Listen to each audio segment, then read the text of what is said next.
Jadi halal baik kan gitu kan perintahnya kan. Sehingga apa? Maka kaidahnya apa? Perbanyaklah makanan-makanan yang tanpa olahan Anda makan tiap hari. Itu kaidahnya. Tanpa olahan, kalau bisa ya, kalau bahasa itu yang dikupas tapi bukan dikemas.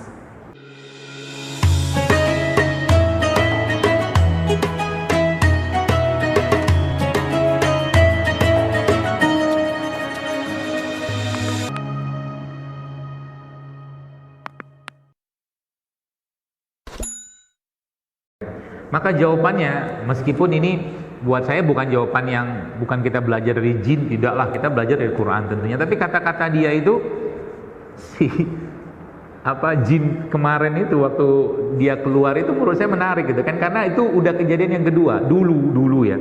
Ada kisah waktu saya bertanya kepada seorang kru TV lah, ceritanya begitu. Dalam sebuah acara ruqyah. Dia sebelumnya ada acara itu, kemudian dia tapping saya, kita recording gitu kan. Terus dia cerita, "Dok, tadi ada kejadian lucu." Dia bilang, "Apa?" Jadi seorang yang sudah kena gangguan jin ya, dia bilang, kemudian di ruqyah udah bagus gitu kan. Udah bagus, kemudian sama si kru atau apanya itu entah kayak gimana dikasih makan tempe. Kata dia begitu ceritanya. Terus habis dikasih makan tempe itu tiba-tiba dia bereaksi lagi seperti orang kena gangguan. Terus saya tanya sama si mereka itu kan, si kru itu, kira-kira analisanya apa kata ustadznya? Jadi kata ustadz itu analisanya jin itu nggak suka dengan makanan yang toyib dan baik dan sehat, nggak suka. Ya, jadi perilakunya kita ini, ya, kalau Anda tadaburi dari surat Al-Baqarah tentang makanan, Anda akan mulai paham kalimat-kalimat saya ini. Kata Allah, wa kulu mimma fil ardi halalan thayyiban wa la tattabi'u khutuwati syaitan.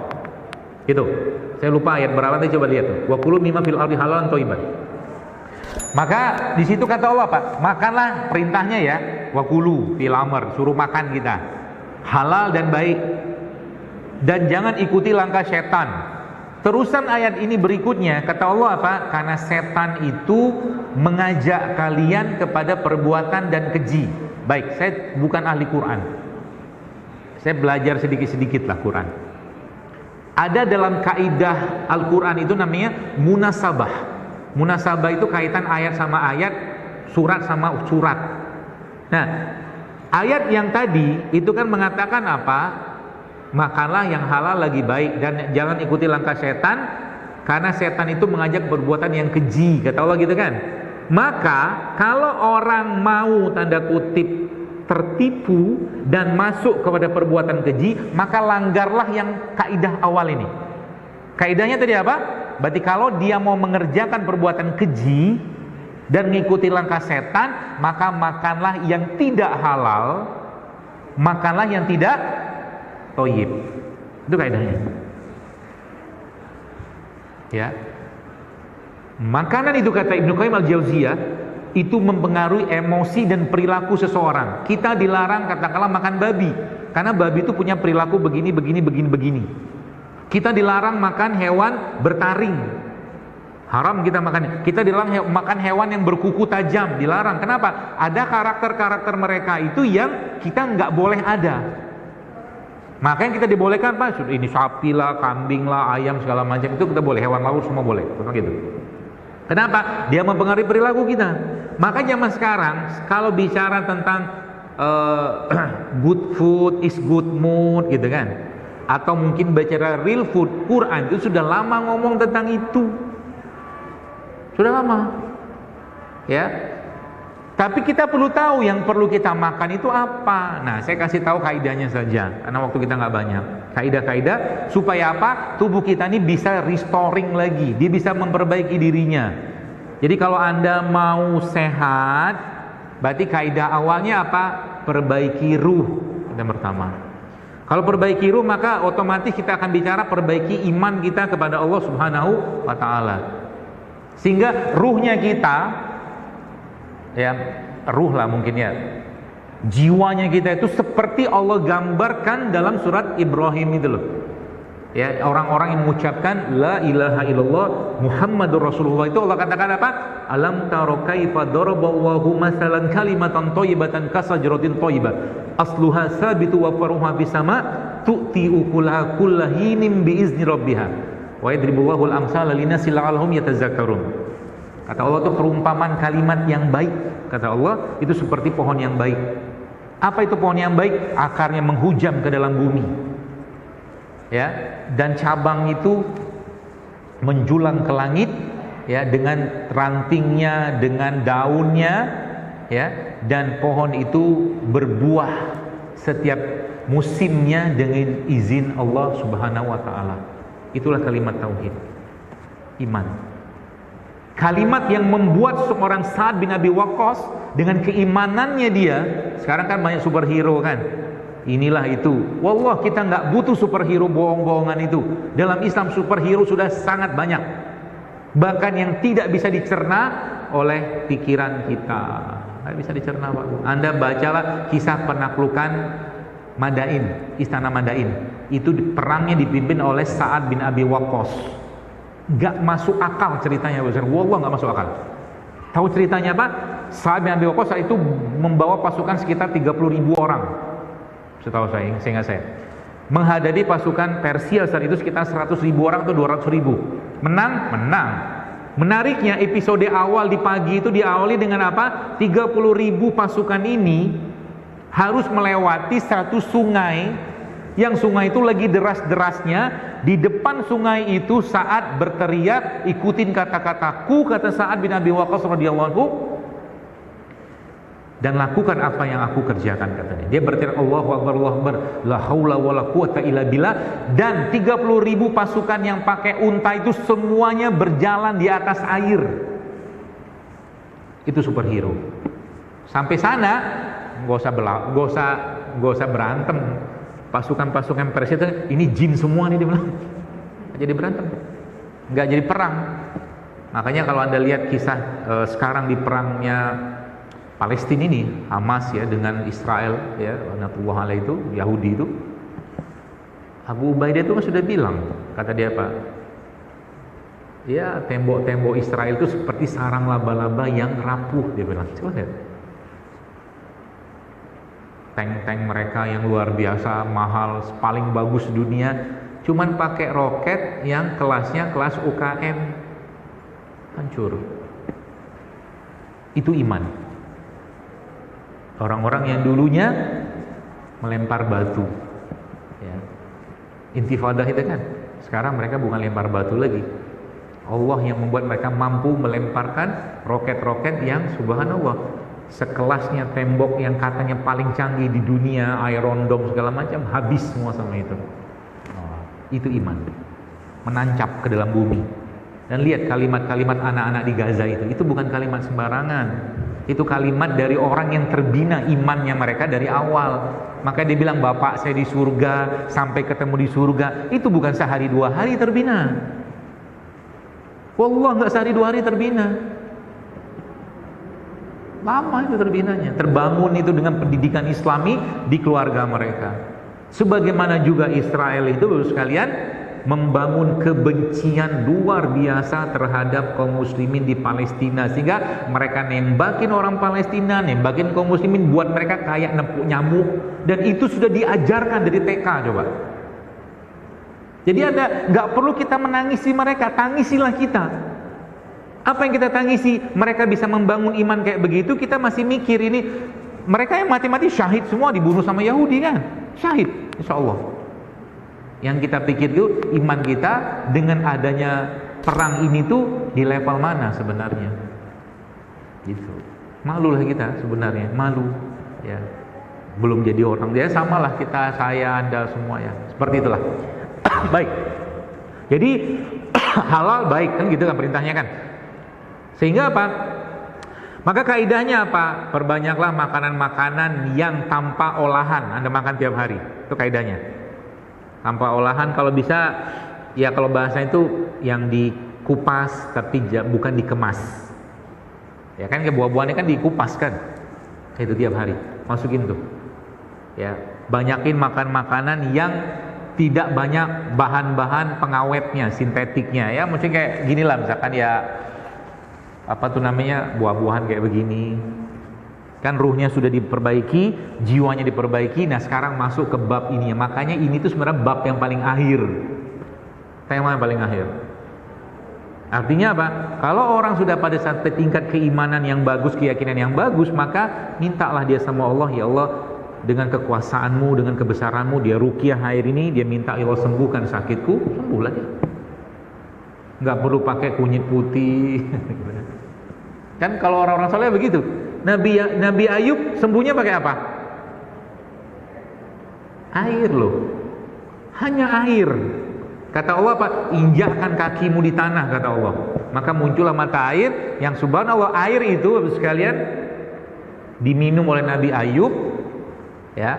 Kemudian dimandikan, hilanglah seluruh sakitnya. Kan gitu kisahnya, subhanallah.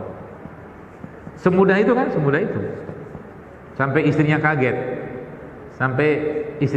Kenapa? Habis minum air itu, saya kadang-kadang penasaran itu air apa sih? Bisa membuat Nabi Ayub bisa makin ganteng sampai istrinya gak sadar itu suaminya. Tadi kau lihat gak ada laki-laki di sini? Dia nanya sama Nabi Ayub kan? Siapa? Itu Nabi Ayub, suamiku, kata dia. Ya aku. Penasaran saya itu air apa? Itu yang bisa bikin kegantengan meningkat berkali lipat. Mungkin masih ada mata airnya di negeri itu. Ya seperti itulah. Nah baik, jadi kaidah sekalian, makan kayak begini. Berarti dokter, kita nggak boleh nyampah dong tiap hari. Nggak apa-apa, nyampah boleh aja, tapi jangan lebih dari 20%. Karena kita juga manusia kan. Saya hobi banget makan bakso, makan aja lah. Kalau bakso itu membuat Anda bahagia, saya tidak bisa ninggalkan gorengan. Kalau saya gorengan sedih, kalau nggak makan gorengan sehari itu sedih saya. Makanlah gorengan, tapi jangan lebih dari 20%.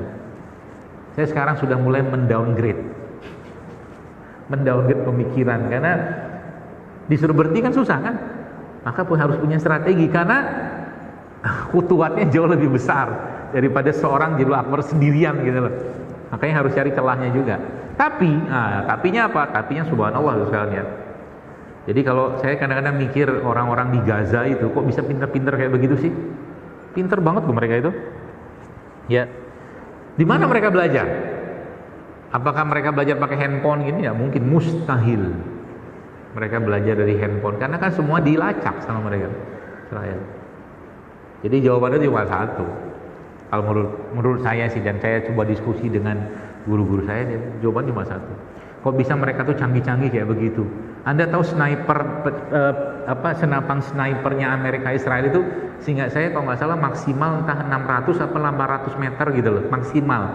Yang punyanya mujahidin di sana, pejuang-pejuang di sana itu bisa sampai 2 kilo loh. Belajar dari mana mereka? Coba, logikanya dari mana coba? Padahal mereka akses dibatasin. Dan terowongan-terowongannya mereka para pejuang-pejuang itu bukan sekedar dibuat. Ada ilmunya itu semua. Jawabannya di mana? Kata Allah dalam Al-Qur'an itu wattaqullah wa yu'allimukumullah. Itu jawabannya. Kalau kamu bertakwa pada Allah, Allah akan ajarkan ilmu itu kepada kalian. Gitu loh. Kita ini pintar-pintar banget enggak? Soleh-soleh banget enggak? Hubungan sama Allah juga enggak bagus-bagus banget. Gimana mau memimpin peradaban? Memimpin peradaban gimana coba? Ya. Baru saja ngomongin ini itu, takut akunnya diambil, disuspend atau di-ban, nggak berani ngomong lagi, misalkan begitu. Begitulah. Baik, itu kaidahnya ya. Kaidah berikutnya. Jadi real food bahasanya gitulah. Sehingga nanti apa? Jadi Anda sudah mulai paham kenapa kita harus makan ini semua. Ya, karena manusia, Allah ciptakan kita ini dari tanah. Dan yang ada di sini itu semuanya sumbernya dari tanah. Ya. Nabi Adam itu kan diciptakan Allah dari tanah kan, salsalin kal fakhar kata Allah kan.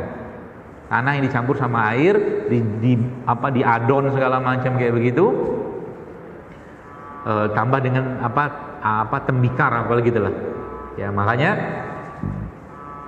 tanah tadi itu dia butuh asupan. Kalau bahasa itu saya terjemahkan, dia butuh mineral, dia butuh enzim, dia butuh vitamin, dia butuh asam amino, gitulah. Ya. Kalau kita bicara bakteri, maka kalau Anda mau sehat, tiap hari ada makanan yang mengandung bakteri masuk dalam tubuh Anda. Contohnya apa? Nih, makanan fermentasi, atau mungkin juga makanan-makanan kayak begini. Ini kan kita nggak biasa makan karena asam kan, kimchi ini kan. Tapi kita banyak yang lain, tauco, miso, kalian dari Jepang punya segala macam, atau makanan fermentasi kan tauco kayak begini nih. Ini kan fermentasi nih. Ada bakterinya nggak? Ada bakterinya. Ini pun ada bakterinya. Ya, jadi sekarang tuh kadang-kadang saya mulai mikir kenapa orang mudah jatuh sakit. Karena gini Bapak sekalian. Nanas ini ya.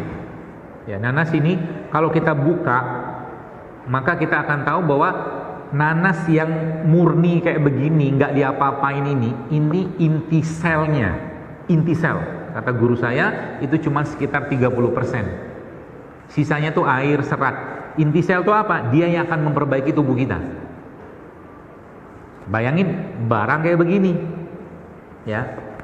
Artinya lagi-lagi apa? Bayangkan kalau dia sudah diolah, inti selnya masih ada nggak? Habis semua. Ada bayangin kalau ada orang misalkan minum, mohon maaf ya, ini bukan masalah boleh atau tidak boleh. Orang minum jus apel dalam kemasan, coba lihat. Ada inti selnya? Nggak ada. Diminum apa? Gula sama pengawet dan rasa. Ya, makanya saya bilang tuh, makan ini beneran makan. Suruh makan apel, ya makan, jangan di jus. Kalau Anda bikin jus apel atau dibikin jus ini, misalkan nanas, maka gulanya akan naik. Gulanya buah itu akan naik kalau di jus. Jadi kalau buah-buahan itu diapain? Makan. Hanya makan saja. Ya, paling bagus. Berarti lagi-lagi kalau mau di jus boleh nggak? Ya boleh. Cuman kalau mau dapat manfaat optimal itu ya Anda makan buah-buahan itu. Kunyah, gitu kan? Jadi ini itu kaidahnya. Jadi tapi ternyata ada satu hal yang menarik Bapak sekalian. Apa yang menarik? Ternyata waktu saya bertanya itu berarti ada buah dong yang buah ya. Buah yang seluruh bagian dari buah itu isinya inti sel semua. Anda tahu apa nggak? Ternyata buah itu kata beliau adalah kurma. Isinya inti sel semua. Barokahnya kurma itu kayak begitu. Ya. Maka dalam sebuah hadis Nabi sampai katakan, rumah yang di dalamnya ada kurma, maka rumah itu tidak akan kelaparan karena barokahnya kurma. Simpan kurma di rumah. Jangan hanya Ramadan doang. Tiap hari dimakan. Kalau enggak ya makanan-makanan baik lain sama. Termasuk kemarin saya cerita itu ketika akhirnya kan si daun sider itu saya suruh staf di kantor itu ditumbuk-tumbuk, dihancurin sebentar, larutkan ke dalam air, kasih madu, nolak deh jin itu.